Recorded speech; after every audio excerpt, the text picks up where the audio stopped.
Morning, everybody, and welcome to the Rangers Review morning briefing for Wednesday, the 22nd of March. I'm Derek Clark, and I'm delighted to say I'm joined by Stevie Clifford this morning. How are we doing, Stevie? Yeah, good morning, mate. It's a wee bit brighter today, so can't complain. Didn't get wet on the school run or the dog walk this morning, so all set and ready to go. Yeah, the sun is shining down here in Warrington as well, which is very much welcomed. Before we talk all things Rangers, just a bit of housekeeping as ever. If you want to subscribe to the YouTube channel, folks, that's totally free. Nearing 12,000 subscribers on there. If you hit the bell, it means you'll never miss a video when we go live. And there is plenty of videos like this one, a daily briefing video every weekday morning, more or less. There's sometimes, of course, when we have an afternoon briefing, but more or less it's around 9:30 every morning. You can see the little ticker below. We've got that offer on the website just now. If you've not taken advantage of it yet, then now is your time to do so. We're offering 3 months worth of content on the website for just £1. And you also get entered into a chance to win 2 Directors Box tickets for the home match against Dundee United on the 1st of April. So you'll head in through the magnificent main entrance, up the marble staircase, and into the Blue Room for pre- and post-match hospitality. You also get the best seats in the house to watch the game. Just head over to rangersreview.co.uk/subscribe for all the detail. And as Chris McConnell says, he wants to hear that the sponsor, Stevie, the Seneca hair transplant. Here it comes. If you're thinking about reinvigorating the top of your head, folks, then these are the guys to call. Seneca Hair Restoration. They're the number one hair transplant group in Europe, no less. So if you're thinking of a Kamar Roof, a Dick Advocat, perhaps, or trying to think of any other Rangers links that have had hair transplants, Stevie. But those are the two that come to mind. If you're looking for one of those, Chris Boyd, of course. If you're looking for a Chris Boyd, then these are the guys to go to. Seneca Hair Restoration. And I've bunged the links in, as always, in the description box. Right, Stevie, let's talk Rangers. Before we touch on, of course, that the legend squads were announced yesterday. We'll touch on that a little later on. We wanted to discuss a January signing in detail, and that is Todd Cantwell, the impact he has made since joining from Norwich City in January. I think it's fair to say he's impressing each and every one of us. I think the last 2 games he's been the standout man of the match performer. Just before we look at his impact in closer detail, what have you made of the signing of Todd? Has it surprised you, Stevie? Yeah, he has. Not by his quality, but more by his positioning and where he's played and the role he's played. He showed quite a lot of bite and a wee bit of determination in there as well, which I like about him. I had no doubt that he had the quality. You know, you're talking about a player that was once linked with very big moves to the likes of Villa, and that we were talking about 30, 40 million down there. So he must have had something at some point, but it was whether or not we could re-energise him and kind of give him the platform, and could we begin to try and help him unlock his potential as such. And it's still early days. I think got to remember that, but he's really impressed me so far. He's got a really good attitude. He's a nice lad as well. Like, having spoken to him a couple of times, he's really engaging. He's a nice lad. He's welcoming and friendly, and you see that his personality on the pitch as well, kind of shining through as well. We talk a lot about getting the right personalities and things into the club. Well, I think he is one, and really, really enjoying watching him, Derek. I think he's added an energy and revitalised that middle of the park alongside Nico Raskin and a kind of rejuvenated Ryan Jack as well. So the 3 of them are looking good. The big tests are going to come up. You know, we're going to see how they do in the Old Firm matches and stuff like that, which is going to really see where we are. But I'm impressed by him so far. I really like the look of him. And as I said, we really needed to shake that midfield up. That was a big issue for us. There was a lot of players that are similar. And Todd Cantwell's not. He is capable of breaking the lines. He's capable of playing those progressive passes.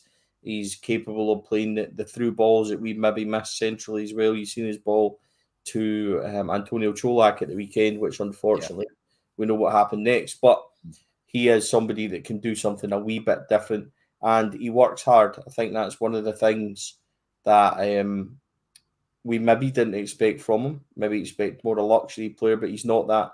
He really is a worker. He's very good in the press, good on the ball, as I've mentioned. So, I'm all in favour of him. I really like the early look of him, Derek. I'll be writing about him this week. I think that's where we're going to go with the article for the website this week as well. So I'm really enjoying what I've seen so far. Interestingly, started doing polls on man of the match on the website, and in the last 5 games, he's got 3 of them.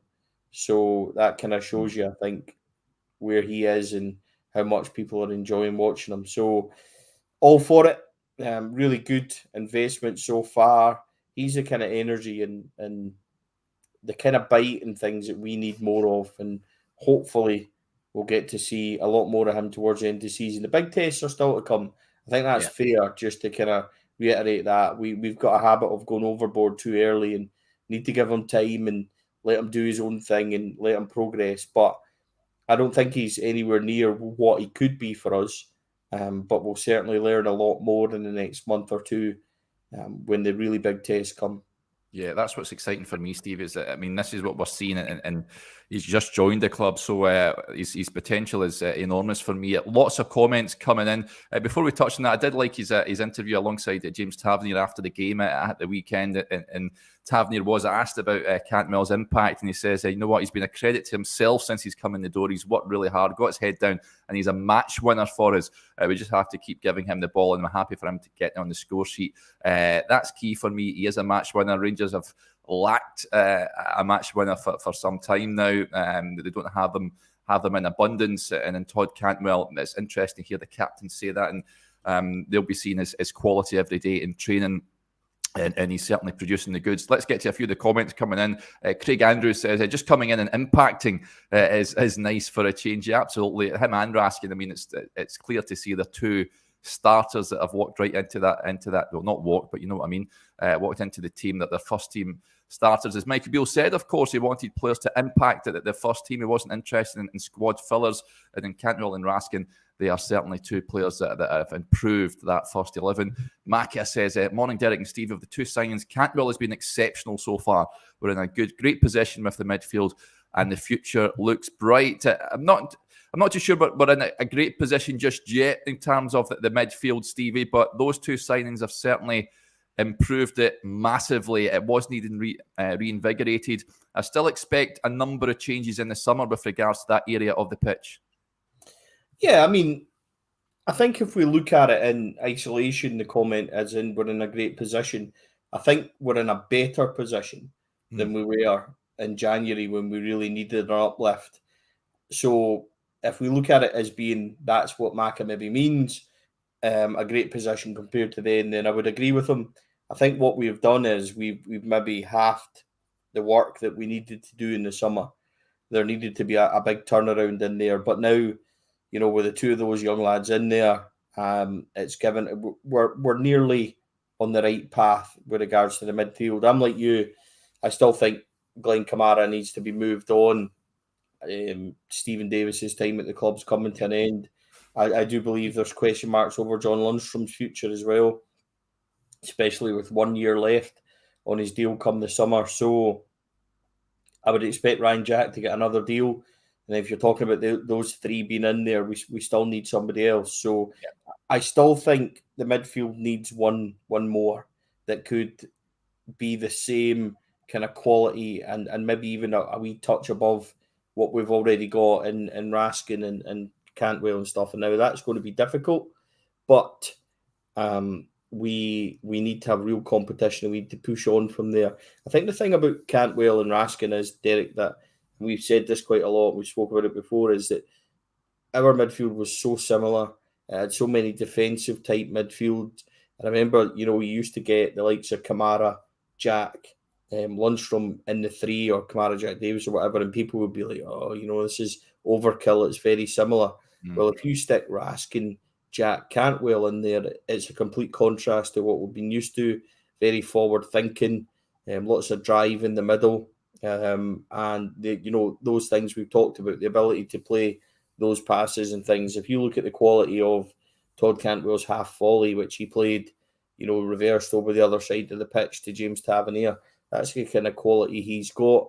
Really, really smart pass, the through ball as we spoke about. So Nico Raskin has that bite and that drive. You look at his ability to immediately ping it forward at Easter Road to get us that second goal when he releases Sakala. So there's a lot of difference in that team with them there. So yeah, really pleased with them, and really pleased with what they brought so far. So with regards to the comment of being in a great position, we're certainly in a better position. Yeah, that's fair. Yeah. So many comments coming in. This is an interesting one. Stevie says, Todd has definitely got the Rangers bug. A bonus is he's not in his twilight years like most Englishmen are when they come north. Yeah, that's what's exciting for me. They've got him at a good age. That's it. The age that Rangers should be looking at. Him and Raskin, of course, early 20s, just entering the peak years, you'd like to think. This is an interesting one as well. Stephen Smith says, Todd has been a breath of fresh air to the team and a joy to watch doing the job I thought Raskin was brought in for. And Denzel says it also exceptionally level-headed for his age. Wish I'd been that sensible in my early 20s. Yeah, he talks a really good game, doesn't he, Stevie? We've had the fortune of being in his company for press conferences and what have you. He really speaks well, doesn't he, for a young lad? And it's not only his footballing ability, but Michael Beale, when he touched on looking into players' eyes in January and seeing what sort of man they are, they have to have the broad shoulders to play for Rangers, and it certainly looks like Todd has that from our initial viewings of him. Warned him on day one what to expect up here, and I said to him, one draw's a disaster, and he was ready for it. He spoke really well, and he said he was ready to get stuck right into it. And what I like about him, Derek, is, and this may sound a wee bit off, but what I like about him is that he's got a certain style that he likes. He wears the big flamboyant trousers. He's got the big flamboyant trainers, the big headphones. He's got that style about him, and he doesn't seem to care what people think. There's that confidence about him. He's on his Instagram the other night singing away at the concerts and all that. He must know that he's going to get pelters for that, but he doesn't care. So he's got that arrogant confidence, but it's just enough. It's not the other way around where it could be a bad thing. It's just enough where you think this boy's going to succeed at Rangers because he's got that kind of quality and belief in himself. So you need that. You have to have those broad shoulders we spoke about. You have to have that arrogant confidence that to succeed. I'm not talking about being too far, but you think about even recent years, Steven Gerrard had that. That's the type of player he was. When you spoke to Gerrard, there was a definite arrogance about the way he conducted himself and things like that. But given everything he'd done in the game, you could accept that and you understood it. But he understood what was required here. I'm pretty sure Todd Cantwell understands it as well. So I like it. I like his style and I like his self-confidence. As you said, we spoke to him quite early. Little story on this, Derek. This is not meaning to sound bad, as you know, my cousin Billy played with him at Norwich. Yeah. When he was first linked, we discussed this at the time. I didn't really say much about it, but I asked Billy, what's Todd Cantwell like? And he was really excited about the possibility of him coming up here, and spoke about, just what a nice guy he was in the dressing room, and said that he would do things for us. Really good player, and a really good character and a really good guy. So, coming from the young fella, I took a great deal of kind of positivity from that.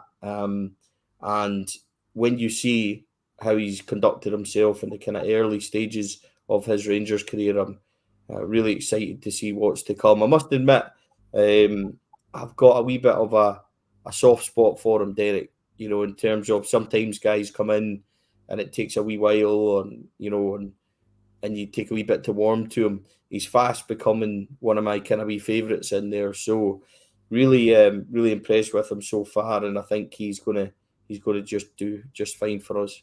Yeah, fantastic stuff. Yeah, I totally agree, Stevie. A few comments coming in saying there's buffering issues. Not entirely sure where that's coming from. And our end, it's coming across clear as day, folks. Steve, are you having problems with me at the moment, or maybe it's just the old head, Derek? And this is an ideal opportunity to tell Seneca that I'm still waiting on the call.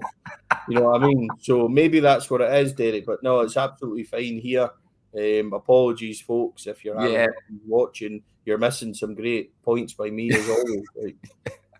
Yeah, usually it pops up, folks, if there's buffering issues on our screen. It hasn't done so. What I have done, though, is I've popped my Ethernet cable into the router, so hopefully that solves any potential issues that you are having. But we do apologise if you are experiencing buffering issues at the moment. You touched on John Lundstrom, Stevie. Now, he's not been in a good vein of form this season, it's fair to say. There's a comment that's came in. It says, when is this podcast going to call out Lundstrom against Wraith, and especially Motherwell? He's a large part of why we have started and played so poorly. Worries me that Beale continues to play him.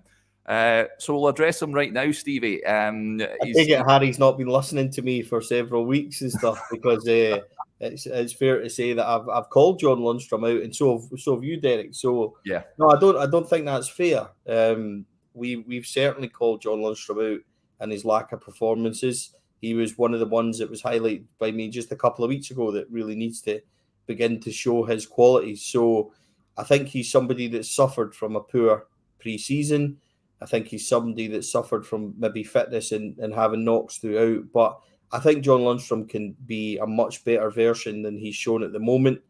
The issue that John Lundstrom's got is that he's not as quick and progressive on the ball as Jack, Cantwell and Raskin. So he's now fighting for a place in the team, rightly. So he didn't have a good League Cup final. He wasn't good in the last couple of weeks. Little flashes here and there, but Lundstrom's a different type of player, Derek. John Lundstrom, as you watch him on at Fir Park on Saturday, his mindset is keep the ball and recycle it. Yeah. So if there's nothing there, he'll go back and he'll drop in. Whereas Jack and more to an extent of Cantwell and particularly Raskin, they will play it forward and try and do progressive stuff. So I don't think it's fair to say that we've not called them out. I think we've highlighted it for several weeks. So, yeah, I think that John Lundstrom's somebody that's definitely fighting for his future at the club. But like many, we need to be mindful of completely writing these guys off, because, it's amazing what a good pre-season can do. And I think we're building towards that. So I'll trust the manager in terms of what he wants to do with John Lundstrom. There's going to be a big midfield change. With only a year left, you might find that it's his time to move him on anyway. But no, I'm surprised at that a wee bit, Derek, because when we talk about Lundstrom and things like that, we've certainly covered it the last few weeks, and we've spoke about it quite a lot. So no, I think that's fair to say. Calling out, it's difficult, because this is where it becomes funny for us, Derek, because we could come in here and slate John Lundstrom, and have a right good go at him, and then suddenly in a couple of weeks we become a meme because he thrashes one in at Parkhead. Yeah. So it's difficult for us on here. We've got to try and be balanced, but yes. I don't think anyone can accuse us of not highlighting his performances and certainly wanting more from him. I think he's definitely capable of a lot more. So, Harry, I would hope that answers your question with regards to our coverage of John Lundstrom. Yeah, the brilliantly named the Bum Sweat Kid gets in touch. Would cash in on Lundstrom and Kamara if possible. Can't keep letting players run down contracts. I agree. It doesn't make any business sense to allow assets to run down their contracts, a la we've seen it with Connor Goldson. I think everyone was surprised when he signed that extension when his contract expired, but of course Kent and Morelos are the big ones this summer. And Aldo says we need another Ian Ferguson. Oh, how I'd love an Ian Ferguson at the heart of that midfield. I think I don't know if he would last much in today's game though, Stevie. Some of the tackles that he used to put in back in the day were robust, to say the least. But he wore his heart on his sleeve, didn't he? He was a cracking player, Ian Ferguson, at Rangers. Yeah, but he was more than just aggression. You Yeah, got that from him. And Ian Ferguson knew when to put a boot in.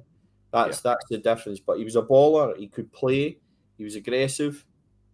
Very similar actually to Ryan Jack, but Ryan Jack's not on his level. But yeah, they're very similar type players. Um, Ian Ferguson could shoot, he could finish as well, a wee bit better than what Ryan Jack is. Again, Ian Ferguson was somebody that had real Achilles issues and stuff when he was mm, progressing, but cracking player, the nicest guy, Derek. By the way, I've told my story about Ian Ferguson coming to the house and recording the podcast and things yeah, before, and he's just the nicest guy. So that's my era. We spoke about that a lot before, but um, could we do another Ian Ferguson? Oh yes, yeah, that would be nice. But interestingly, Aldo, I do agree. Ryan Jack needs somebody. He needs somebody to push him. So, say you're thinking about putting Kamara and putting Lundstrom out because the contracts are going down, Derek, then you definitely need somebody that's going to push or even be in front of Ryan Jack and needing to push Ryan Jack on because we know that can't play every game and stuff like that. So there is business to be done in there, and then you've got to think beyond Cantwell and Raskin, who's after them. So there's a wee bit of work to be done, but aye, give me an Ian Ferguson every day of the week. That's for sure. yeah, absolutely. And of course, he went and joined Dunfermline after that and did really well before moving to Australia. John Dooley says Ian Ferguson is one of the most decorated Rangers players of all time. That's right. He has all nine medals, doesn't he, from 9 in a row? Am I right in thinking that? Yes, and he has won under Dick Advoca as well. So he Yeah, has done the treble under Advoca in his last season. So Ian Ferguson would have done um, 2 trebles in his time at Rangers. I think 94, 95. 92, 93. 92, 93, sorry. The Champions League so close year. And then his last year at Rangers as well. So, 98, 99, yeah. two-time treble winner, countless doubles. And, just, as you said, just fantastic footballer. Yeah, and as Aldo says, 90s man. Yeah, absolutely. Oh, how I'd love to be back there right now, Stevie. Those were the days, that's for sure. Interesting point being raised, just a transfer point. I can't say I know much about this lad. World's greatest DJ gets in touch. Good friend of the show. Morning, lads. Like Millwall's Zion Fleming would be a good replacement for Scotty Arfield. His form for the Lions this season has been top class. I'll take your word for it, mate, but... Scott Arfield, it's an interesting point here because he is one of the players out of contract at the end of the season. I know you asked Michael Beale about him last week, Stevie, because there were murmurings that he had signed a contract extension. He rubbished that, but he says he was a great person, great player around the dressing room, as we all know he is. Would you be surprised to see him being offered an extension, and is that the right way to go? I wouldn't be surprised because this is Ross Wilson and Rangers, and we've kicked the can down the seasons, for the last couple, so it wouldn't surprise me in the slightest. But I spoke about this last week. I really like Scott Arfield. I think he's a cracking guy. I think he's great to have around the team. And bizarrely, for somebody that would almost guarantee you 10 goals a season, he's not getting a new contract from me. So we need to move on from some of these guys. We need to freshen up. We need to create space. We need to create a pathway. So you got to look at who's Scotty Arfield blocking as well. So we've got a few players ready to maybe move on. You're thinking Alex Lowry and things like that. So needs to be some big decisions from the manager. But I would be very surprised if Scotty Arfield is given another deal by Michael Beale. I think he knows. That this team needs a wee bit of a shake-up as well. So particularly in the midfield, Scott Arfield will be remembered as being, a fantastic player for Rangers and somebody that made a real impact, a huge part of 55 and things like that. So I like to see him get a good finish to his Rangers career, but there's no contract extension from me. Yeah. Pete Lawrence says Arfield is no longer a player over 70 minutes, that's reduced to 15. He has an impact sub from now on. I think that they've tried that from starting from the off. I think it was the last game, Ross County, if I'm not mistaken, up at Dingwall.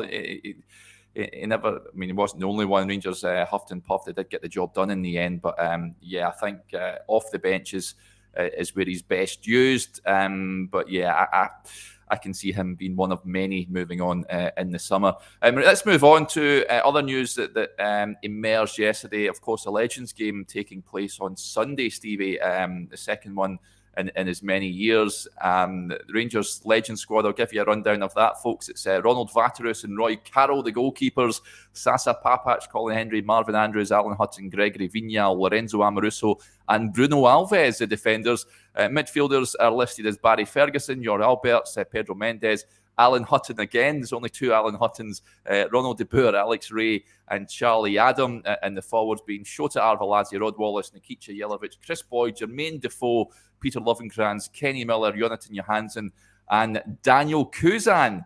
That'll be interesting to see big Daniel Kuzan pitch up at Ibrox once again. Stevie, what do you make of that Rangers squad that are going to be taking to the field on Sunday?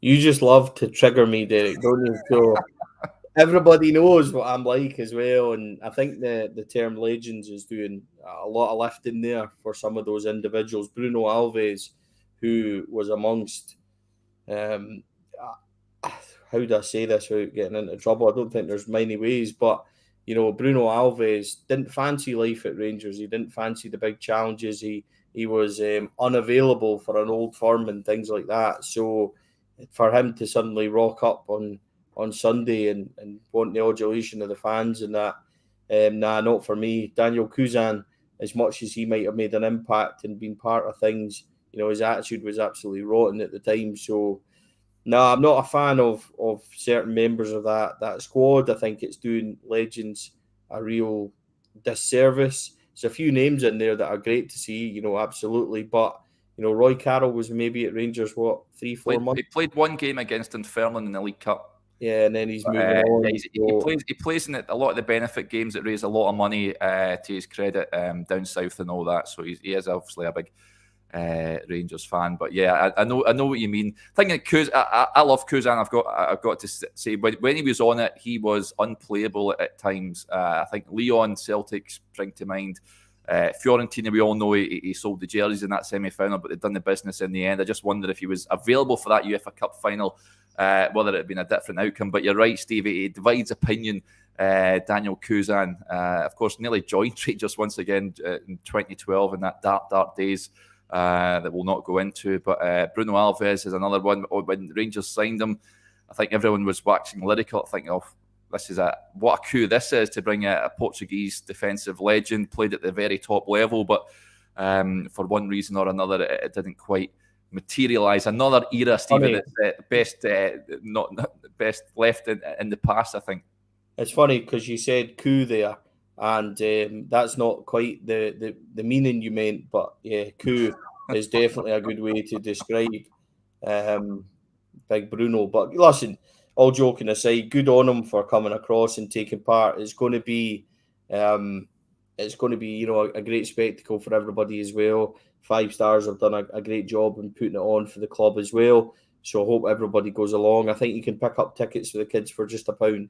So or £1 or £3. So everybody looking forward to going along. I hope it's a good spectacle for everybody that's heading along as well. And it does give you a chance to see some great names in there. Ronald de Boer, one that always kind of stands out for me. He was absolutely incredible for Rangers. That 50th title and things like that under Alex McLeish, when they've just unlocked his just incredible kind of ability. He was getting to the end of his career, obviously, when he came to us. He was injured, hit and stuff like that, but he was just absolutely fantastic. So, there's some great names in there, but I hope that everybody going along has a really good time and stuff like that. Georgie Kinkladze as well, Derek, rocking up for the World of Legends. He's a name that he was just incredible. I used to watch him down south at I think it was Derby and then Man City and stuff. So he was a player and a half. So there's a few friends of the review and stuff in there as well, like Shota and things like that. So look, it's always nice to see these old guys. And I hope that, as I said, I hope everybody has a cracking day at it. Yeah, well, I spoke to Sasa Parpatch recently. He couldn't wait to come over. He says it's like coming home when he comes back for these games. I'm sure he'll get a brilliant reception. Just to give you a rundown of that, of the world legends squad, Paul Rachubka, yes, yeah, no, he's one of the goalkeepers alongside David James, Pascal Chimbonda, formerly of Wigan and Tottenham, I believe. Did he play for Tottenham, Stevie? I'm sure he played for Tottenham as well, didn't he? Yeah, I think he did. I had Fulham in my mind, but that must be Yeah, he might have wrong. played for them as well. Yeah, he was a good fullback in his day. Robert Huth, Glenn Johnson, Yap Stam, Michael Dawson, and Wes Brown. The midfielders being Jack Wilshere, of course. Remember the days when he was linked with a move to Rangers. He's a cert to go off injured, so we wouldn't worry about that. Emmanuel Petit will be pitching up, which will be interesting. Michael Essien, Stuart Downing, and as Stevie says, Georgie Kincladze, and the forwards being Lewis Boamorte, a great Fulham player in his day. I think he played for Arsenal as well as a youngster. Steve McManaman, although his punditry is in question as a football player, he was one for me, an absolute idol growing up, Steve. I thought he was, what a player he was in his day at Liverpool and Real Madrid. Robbie Fowler, Robin Van Persie, and Nwankwo Kanu, and the manager being Robbie Fowler as well. So do you think Robbie Fowler will pull on the Rangers jersey as he's done before, Stevie? Actually seen him play his 10 minutes at Alan McLaren's testimonial in a 4-each draw with Middlesbrough, and he played, I think, just the first 10, scored his header, and then immediately went off just because how valuable he was for Liverpool at the time. So he's somebody that's never hidden his feelings towards the club. I'm pretty sure that Steve McManaman has also voiced his opinion on Rangers and has got a soft spot for the club. I would need to go back and double check that, but he was a great player, scored so many tremendous goals, and then went to Real Madrid and done really well over there. So anybody that goes to Real Madrid and performs and wins Champions Leagues and stuff, has certainly got my respect. But I don't really mind his punditry. Like I think people get too upset. I agree with you, Stevie. I don't know if I'm maybe blinkered because I admired him such as a player, but I know he certainly gets a back up a few people. I think as well as Derek, and some people, if you're a dad watching this, might agree. But see, when you've got kids, Derek, you've got this magical ability just to switch off, and you don't hear certain things, and you can just concentrate. Like, I don't bother about commentators and all that kind of stuff. So, when you're watching the football, it's easier just to switch things off and stuff like that. So, get yourself some kids. That makes a huge difference to your ability to switch off to stuff you don't want to hear. Yeah, you can purchase tickets for that Legends game on Sunday, folks. They're priced at £18 for adults, £13 for concessions. Junior season ticket holders and Junior My Years members can purchase a ticket for £1. And you can head over to the Rangers website and do just that if you want to head along on Sunday. Okay, that'll do us there. Big thanks to Stevie, as ever. It's greatly appreciated, and to everyone for interacting with the show. We'll be back again tomorrow, Thursday, with myself and Joshua. That'll be on tomorrow to talk all things Rangers. But until then, enjoy the rest of your Wednesday. Bye for now.